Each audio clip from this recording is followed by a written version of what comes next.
Hi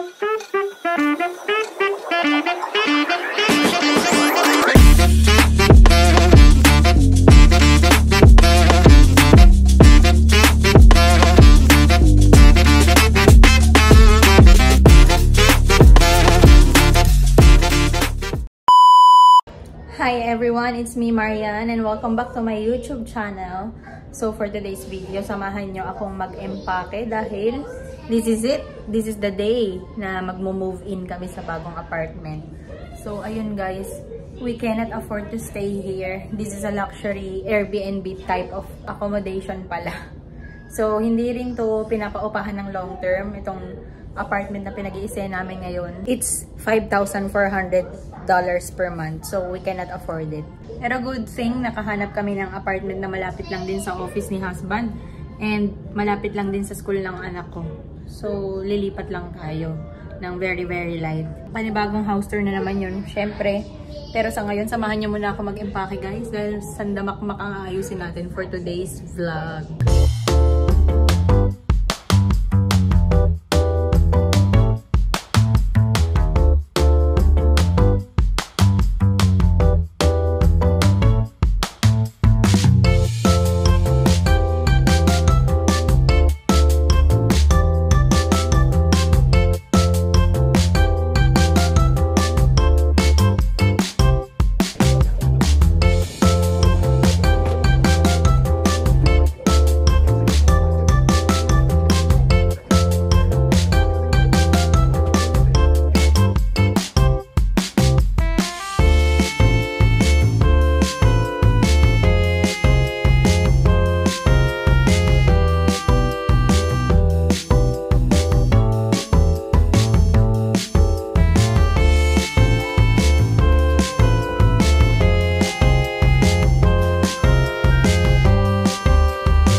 One eternity later. Wakas, tapos na ako mag-empake guys. Ayan. Ang dami naming bibit-bitin bukas. Ito mga mini kalat na lang yan. Tapos maglilinis ako dito bago kami umalis. Grabe, nakakapagod. So ayun, last day na namin dito sa Alexander guys. Definitely mamimiss namin tong apartment na to kasi ang syala-syala niya. Grabe, inabot na kami ng 1 AM. Inaantok na yung mga anak ko. Hinintay pa kasi nila akong matapos. Ngayon, ang tanong, bakit nga ba kami lilipat? And bakit apartment ulit yung pinili namin kaysa sa mga bahay? Like, 1 bedroom for rent in a house. Yung lilipatan namin, kung i-describe ko sa inyo, para siyang high-rise building. So, 1 bedroom apartment yung lilipatan namin. Number 1, to consider location. Malapit lang din sa office ni husband. So, 5 to 10 minute walk. Nandun na siya sa office. The next thing na kinonsider namin, we weigh things like, kapag sa Dartmouth kasi kami tumira, kailangan namin mag-bus. And very time consuming siya for my husband.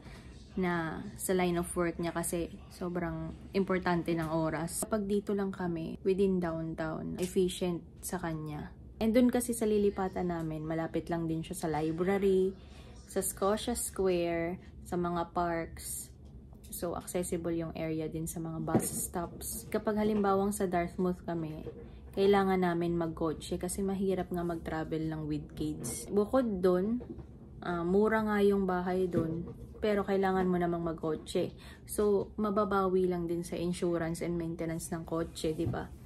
Compared sa dito, we don't need to have a car.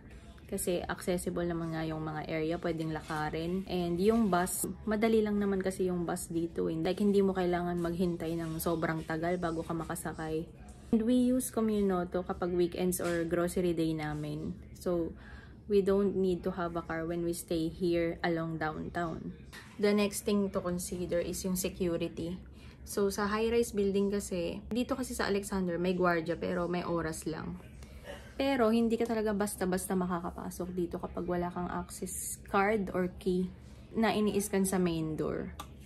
So, ayun. Gusto namin yung ganong type. Good thing pa dito kapag apartment ka, hindi mo kailangan gawin na maghukay-hukay ng snow sa daanan mo. Kasi kapag nagbahay ka, kailangan scrape mo rin yung snow para madaanan ng tao. So, yun. Very time consuming nga naman kasi yun for us.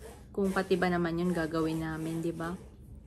Kaya mas okay din na mag-apartment muna kami. Maybe kapag tumagal-tagal kami dito or na PR na, mag-iiba pa yung view namin. Pero sa ngayon na newcomer kami, kailangan namin maging efficient sa mga decisions namin, lalo na with kids. Naganda pa sa area namin, eligible din yung anak ko sa school bus. Isa pa sa nagustuhan ko dun sa lilipatan namin, bago yung mga gamit niya, as in. Like yung washing machine, katulad din dito sa Alexander. So, ganun yung bet ko na washing machine. Isa pa sa maganda ron, meron din siyang naka-installed na blinds. Kasi yung mga iba naming nahanap na bahay, ikaw yung magpo-provide ng blinds. So, dagdag gastos pa yun sa amin, no?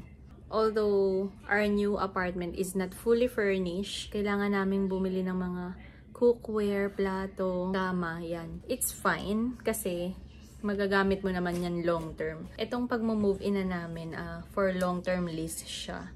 Good for 1 year. Abangan nyo guys, magkakaroon ulit tayo ng panibagong apartment tour. Alam nyo ba guys, nung unang punta ko sa apartment na yun, hindi ko akalain na ito yung mapipili namin. Pagpunta pa lang namin doon, sobrang negative ko na kasi naman yung daanan pa uphill siya. Eh alam niyo naman ako kapag umaalis kami ng mga kids, lagi kong dala yung stroller and sobrang hirap sa akin na magtulak ng uphill. Para kang nagte-trekking talaga sa bundok. So hindi ko kaya yung ganun, kaya sabi ko ayoko dito. Pero nung nakita ko yung unit, nalaman din namin sa katrabaho ng asawa ko. Nakatira sila doon for 2 years na. Magiging kapitbahay namin sila. Nalaman ko na meron palang pedway na pwedeng daanan. Tagos doon sa building, papunta sa office nila or sa iba't ibang lugar pa dito. So, kapag may snowstorm or maulan, pwede kang dumaan doon. Para siyang overpass na enclosed. Ayun nga, kinonsider ka rin na magkakaroon kami ng kakilalang kapitbahay doon. Kasi, mahirap guys yung wala kang kakilala din, di ba? Lalo na may kids. Masaya ako na magkakaroon kami ng kapitbahay na co-worker ni Hubs. Kasi, kampante ako na may makakasabay din siya pa-uwi or papasok ng office. Siyempre, meron din namang cons dun sa apartment. Pero, ayun nga, mas marami namang pros kaya namin siya pinili. So, isa sa mga cons, hindi ka pwedeng mag-decorate sa gusto mo. Kailangan, limited lang din kasi yung space and bawal mag-butas-butas or what. Magdikit ng kung ano-ano sa wall. So, kailangan ipaalam mo yan. Isa pa sa naging cons for us, yun nga, hindi siya fully furnished. Pero okay lang yun kasi habang tumatagal ka naman dito, mapapabili ka rin ng mga gamit. Sa apartment na yun kasi ang dami nila talagang rules. Ang dami talaga nilang bawal. Hindi naman nila totally sinabi na bawal yung second hand na mga gamit.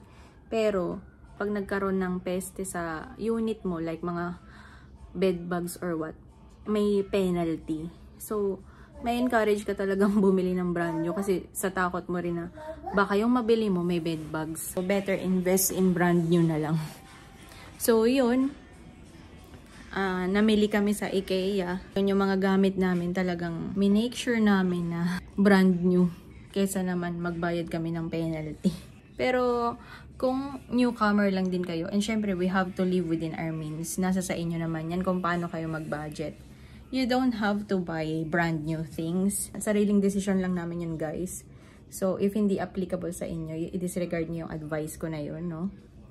Marami kasi ditong mga second-hand stores or thrift shops na nagbebenta ng mga bed, sofa, yan, mga ganyan. Kitchenwares. So, kung saan kayo mas makakasave, syempre, yun yung gagawin nyo. Ayun lang, guys. Inaantok na yung mga kids. Anong oras na inabot yung pag-i-empake ko? I'll be having a new apartment tour. And this time, matagal kaming titira dun. So, we have to make sure na magiging comfortable kami sa new apartment. I'm gonna end this vlog. Abang-abang lang kayo sa mga content ko dyan. Kung may mga tanong kayo dyan kung paano kami nakapunta dito sa Canada, just put it in the comments. Itatry kong sagutin lahat ng yan. I have to say bye and good night. Thank you guys. Bye!